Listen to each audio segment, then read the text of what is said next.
Everyone is using it. No one is admitting it. We are living through the greatest collective lie in the history of modern work. But why does using AI feel less like a promotion and more like cheating? See the pattern, steer the course. Welcome to PatternNotes. Today, we're peeling back the mask on the invisible AI revolution and the shame we're all hiding. Imagine finishing 3 hours of work in 3 minutes. Not badly. Not approximately. Actually finishing it. The analysis is good. The writing is good. The numbers are checked. Your manager would probably be happy with the result. So why aren't you sending it? Because there's one problem. They might ask, "How did you do this so quickly?" And suddenly the thing that made you more productive becomes the thing you don't want anyone to know about. This is one of the strangest parts of working with AI. We spent years asking whether artificial intelligence would make us more productive. Now it can. And yet a surprising number of people are quietly hiding the productivity it gives them. A global study by KPMG and the University of Melbourne surveyed more than 48,000 people across 47 countries. One of its most striking findings was this. 57% of employees said they conceal their AI use from their employers. Not because AI is rare, not because they don't know how to use it, and not necessarily because they think using it is morally wrong. They hide it because they don't know what being honest about it will cost them. And that raises a much stranger question. If AI is becoming normal, why does using it still feel like something you have to explain? Today we're looking at the hidden social cost of becoming more efficient, and we're going to call it the honesty tax. At first, it sounds like a simple psychological problem. People are ashamed of using AI. Maybe they feel like they're cheating. Maybe they think real professionals should do everything themselves. Maybe they don't want to look lazy. But the data gets more interesting when you look closer. Because many people don't actually feel ashamed of AI. They are comfortable using it. They just don't want other people to know. That's an important distinction. Using AI and admitting that you use AI are becoming two completely different behaviors. And that difference tells us something. The problem isn't necessarily the technology. It's the social meaning attached to the technology. Think about what happens when you tell someone, "I wrote this with AI." The sentence changes the way they evaluate the work. Suddenly they may wonder, how much did you actually do? Did you understand it? Could you have done it yourself? Did you just press a button? And that last question is especially dangerous because it changes the unit of measurement. Before AI, people often judged work through the visible process. How long did it take? How difficult did it look? How much effort did it appear to require? After AI, those signals become unreliable. A person can spend 3 hours producing something mediocre. Another person can spend 10 minutes producing something excellent. And the second person may still feel the need to apologize. I used AI. Why? Because we haven't agreed on what the result is worth when the process becomes dramatically easier. And this is where the story gets much older than AI.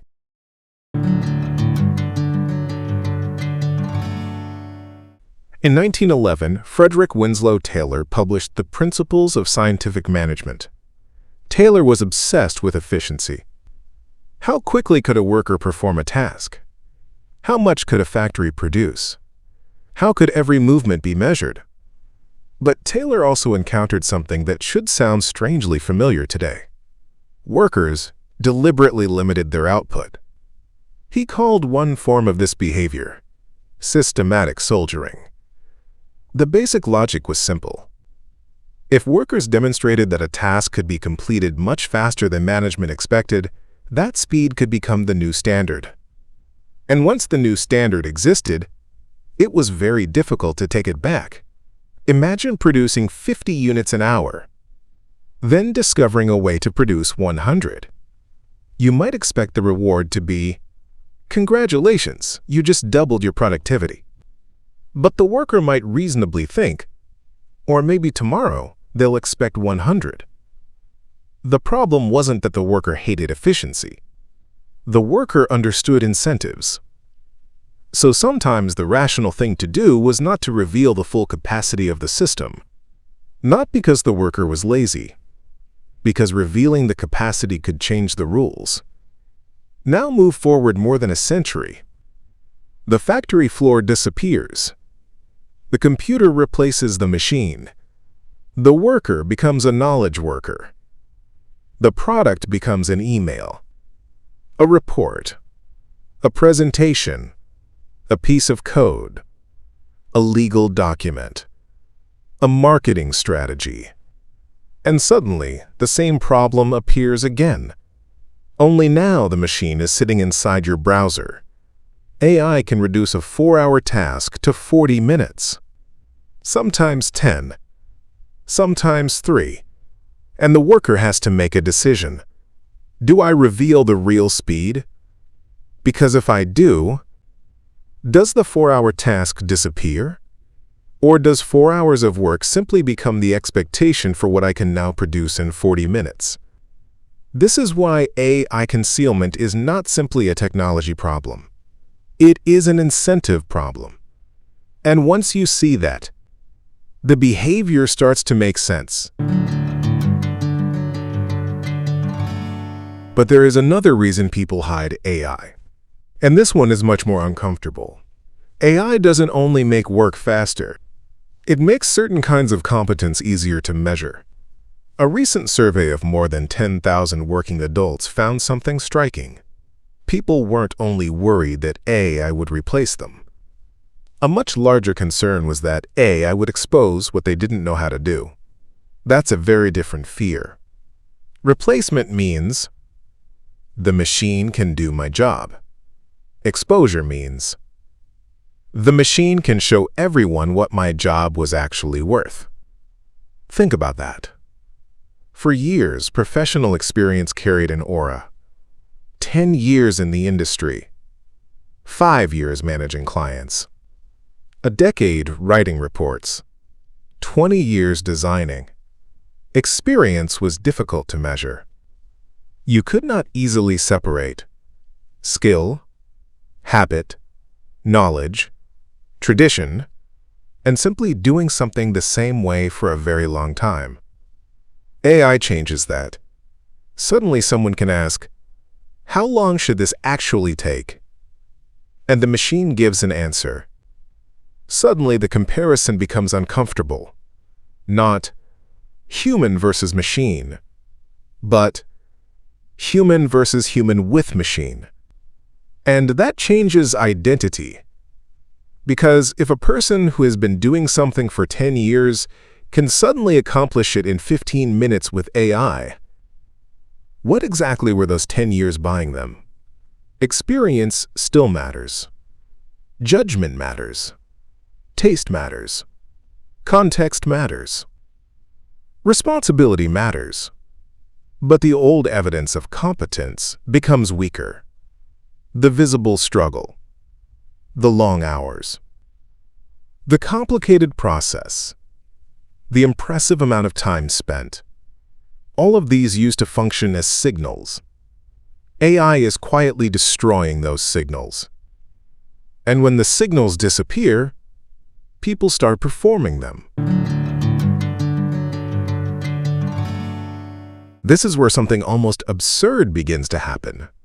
People start modifying good AI output, not because it is wrong, but because it is too obviously effortless. They add their own phrasing. They make the sentence less polished. They remove the structure. They change words they actually like. They make the work look more human. And sometimes They make it worse. Why? Because we are not only producing work anymore. We are producing evidence of authorship. Evidence that says, I was here. I thought about this. I worked on this. I didn't just press a button. This is what makes AI concealment so fascinating. The irony is that AI was supposed to remove meaningless work. Instead, we may be creating a new category of meaningless work. Work performed solely to prove that we worked. And this isn't limited to employees. A freelancer can finish a proposal in 20 minutes, then spend another hour rewriting it so the client doesn't think it was generated.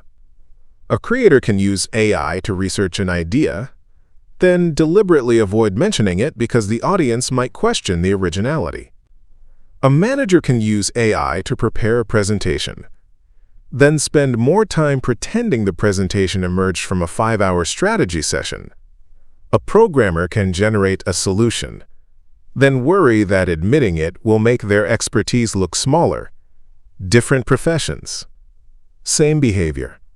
The performance of effort. And this is where the workplace becomes strange. Because companies simultaneously tell people, use AI. And don't become dependent on AI. Move faster. But make sure the work still feels human. Automate everything. But don't let anyone think you're taking shortcuts. The rules contradict each other. So people adapt. They use the tool, then hide the tool. They become faster, then perform slowness. They produce more, then conceal how. And here's where the pattern gets bigger. Because this isn't just happening at the bottom of the hierarchy. Executives are doing it too. Research from Pluralsight found that large numbers of technology professionals report exaggerating their AI knowledge. The figure was even higher among C-suite executives. At the same time, AI use can still carry a stigma inside organizations. So imagine the situation. The employee is pretending not to use AI. The manager is pretending to know exactly how AI should be used. The executive is pretending to be an AI expert. And the company is pretending it has already figured out the rules.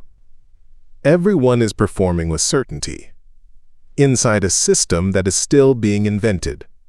And that may be the real story. We keep asking, will AI replace humans? But maybe that's not the most immediate question. The immediate question is, what happens when humans no longer know which parts of their work are actually being evaluated? Output? Effort? Judgment? Speed? Originality? Presence? Expertise? Or simply the appearance of competence? Because if nobody knows the answer, then hiding AI becomes rational. Not ethical. Not necessarily healthy, but rational. So let's give this pattern a name: the honesty tax. The honesty tax is the hidden cost of admitting how much easier your work has become. It's the penalty you fear when transparency changes the way people value your contribution. You aren't necessarily ashamed of the tool. You're afraid of the interpretation. If you say, AI helped me do this, someone may hear, you didn't really do it. If you say, this took me 10 minutes, someone may hear, then why should we pay you for 4 hours? If you say, I automated this, someone may hear, then maybe we don't need you to do it anymore. And suddenly, the rational response is silence. But there is something important hiding underneath all of this. AI isn't actually creating the problem. It is exposing a problem that was already there. For a very long time, we confused effort with value. we used time as a proxy for difficulty. We used difficulty as a proxy for expertise. And we used visible effort as evidence that someone deserved credit. AI breaks that chain. And we haven't built a replacement yet. That is the uncomfortable transition we're living through.